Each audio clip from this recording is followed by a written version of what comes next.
The other part on that, um, finally, the iMac has a gigabyte graphics card. Which, hallelujah for iMac users. Although I'm still waiting for them to have a 2 gig, because it's really funny. It's, a 1 gigabyte would have been impressive to add a year ago, maybe a year and a half ago.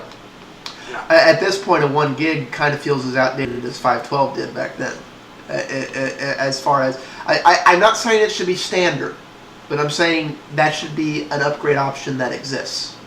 Sure. Which it doesn't exist at all, and I have no idea why.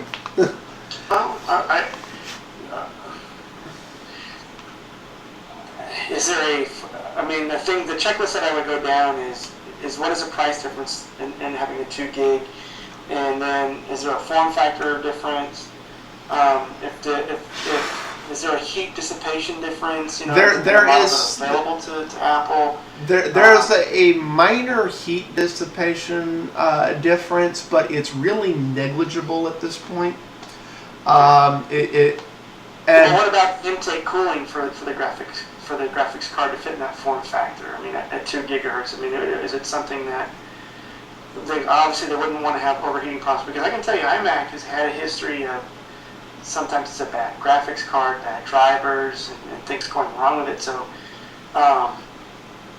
they have to consider environmental concerns for the cards. And I don't know, I don't know enough to say, hey, to me, I'm sure there's 2 gig models that would probably have no problem fitting in the iMac. And then maybe the question would be, well, how much does that raise the price point? And Apple, again, it's an option thing. I don't know. I mean, Apple could argue and say, well, we're never going to sell any of those, so we're not going to absorb the cost in manufacturing to option that part, because it costs us X amount of dollars to say that this volume of computers that we set up, we pay a price point that, there's a point in manufacturing where it costs us because we have to have this option. Well, and I buy that. That's why I don't think it should be a default.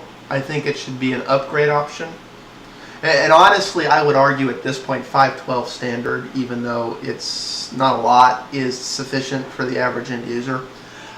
Sure. But the reason I'm getting on the 2 gig here is because when you price graphics cards today, unless you're getting like the experimental GPU from hell X series that just came out a month ago, and those cost $2,000 to $5,000.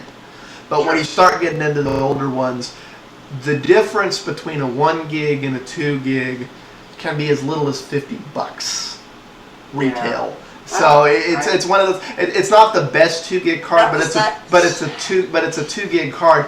And the reason I say this is something that is kind of an insult to the end user at this point is because Apple is now in the process of trying to establish itself as part of the computer gaming arena. Yeah, and it is. That is the primary feature that a gamer would exponentially care about. Well, Apple's ecosystem in terms of selling products, I mean, we can honestly say that, and I use it as an argument, that a lot of times that Apple always resells most of its products to its own choir.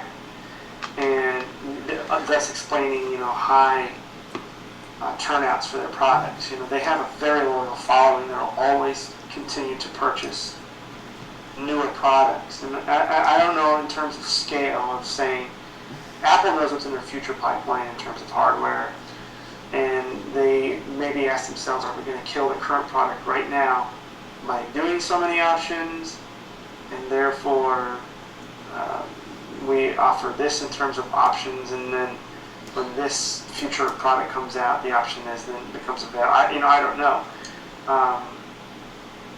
You got to shuffle a lot. Dell and everybody else live in a different world. And I get that. It's just it's one of those. Well, it's like I don't expect them to like come out and go, "Whoa, we have a 40-inch iMac now." It's like who would buy it? It's a little things like that. That would be a way excessively niche thing. There is no box in the Apple lineup. It's the iMac or the Mac Mini. Yeah, well, no, and that's the thing. Because there is no box, there is no mid-tower, the iMac and the Apple ecosystem has to fill the niche of the mid-tower. Yeah. And I'm sorry, a decent mid-tower is both your gaming system and your Office productive suite. And, you know, Steam's on the Mac now, so it's not just geeks running crossover, Darwin, and other stuff. It's average Mac users now who are doing gaming and other stuff. And it's when I look at the refresh here, it's almost like I don't think Apple gets the mentality. And here's the thing. These are people Apple could make an obscene amount of money off of. These are people who they could be very profitable off of, because you're talking about the people who are, I got an extra half a frame a second that my eye can't see. I'm so happy. And these are people who would not scoff at the price Apple would charge for that. So I think it's a real mistake for Apple's profit margin not to offer those options. It's one of those. I don't think they get the mentality of a new user base they have. And if somebody else comes in and gets that mentality, and there are plenty of companies who do that rather well, they may lose that. You know, they may get a reputation for, okay, it's no longer a platform limitation, it's just they don't care about this shit. And I'm not sure they want to establish that, because that's a very fickle user base. Now, Apple with games, it wasn't Apple's doing, because remember, before DirectX took off, Apple actually was the epitome of games. And I hate DirectX, I give kudos for Microsoft for making it a very viable graphics language. Well, no, it's like, and that's the thing, like what you're talking about there. The reason everybody says, you know, it'd be nice if I had billions of dollars to go spend on a product that doesn't make me any money, because what did that was the Xbox. And I'm like, what everybody misses there, the Xbox doesn't have to make Microsoft any money. It established DirectX as the platform for games, which in and of itself makes Microsoft millions, if not billions. Yeah, what Microsoft did to SGI, I mean, OpenGL was going to be the de facto graphics API for Windows, and that's one of the primary reasons why I completely abandoned Apple in the early 90s, was where I loved NT. I didn't like 95 or 98, or I didn't like the retail side of Windows. I loved the NT engine, like NT351 and 4. And they were originally, you know, those systems could run on RISC. They were going to adopt OpenGL. Mm-hmm. And the Fahrenheit project with SGI was working with Microsoft to bring OpenGL to all Windows systems. And Microsoft's driver model actually couldn't support it. And so they went with this really cheap, and it was inferior. DX just could not compete with OpenGL, and even all the game developers scoffed at it and said we refuse to do. You're talking about my heyday of gaming. I know exactly what you're talking about.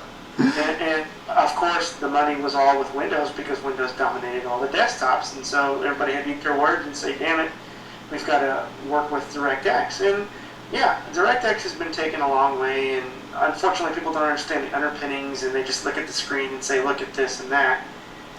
But, you know, I still advocate OpenGL over DirectX, but I won't knock Microsoft's efforts over the years. It took them a while. And OpenGL suffers the whole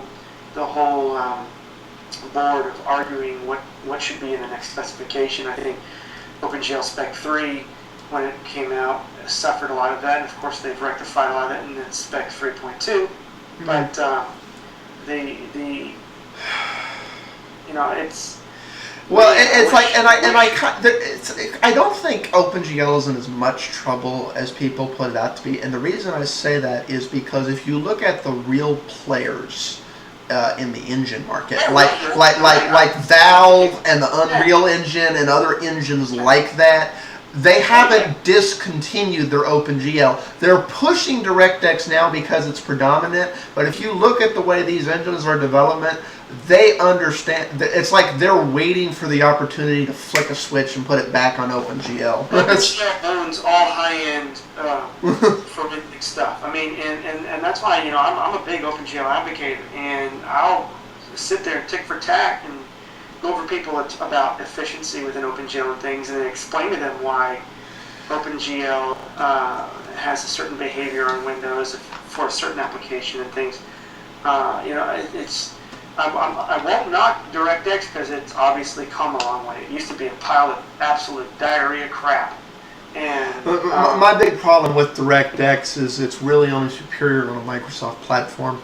It's not good cross-platform, and OpenGL and other things like it, they're comparable no matter what platform they're on, and that's the big difference. I'm a big fan of neutrality in all forms, not just net neutrality, but platform neutrality, yada yada and so forth. I shouldn't have to up and jump into someone's ecosystem just to use this one thing. Sure. And anything that interferes with that, I'm not a big proponent of. I know it's ridiculous how much credit is given to DirectX when they should be really giving credit to the GPU architecture and how APIs have adopted to the new GPU architectures, and that of storing buffers on the video card and having the CPU do less and less, and like frame buffers, pixel buffers, and things like that, that all take place now on the video card, straight to the screen. And that's really the architectural. I will say this: I don't recommend on any GPUs buying the first or second gen run, because what you'll find is wait about 6 to 8 months, and the price becomes half, and the card becomes half the size. Sure. So because what happens is in those first gen ones, unless you absolutely need them, that are 2 slots thick, they have poorer heat dissipation than the one that replaces them a little down the road that's 1 slot thick, that's actually able to hold its on. What this gets to your problem is if you're in a place where you have the computer on 24/7, those 2 slot thick ones, because they can't fully dissipate the heat over enough time, build a heat reserve where it says, please turn the system off for 12 hours and let it cool down. Yeah, it's just it's not that they stop working. It's that the higher res and the higher GPU thing, it overheats. It gets outside of heat tolerance, and it will start scaling down and stop, and other things just won't work. It's like so. Cool. Sure. I think we're about up on time, so I'm going to go ahead and end this here unless you got something else to say on to justify. I think that's it. I think we did. It was a good show. Okay. That's going to end this here. Peace out.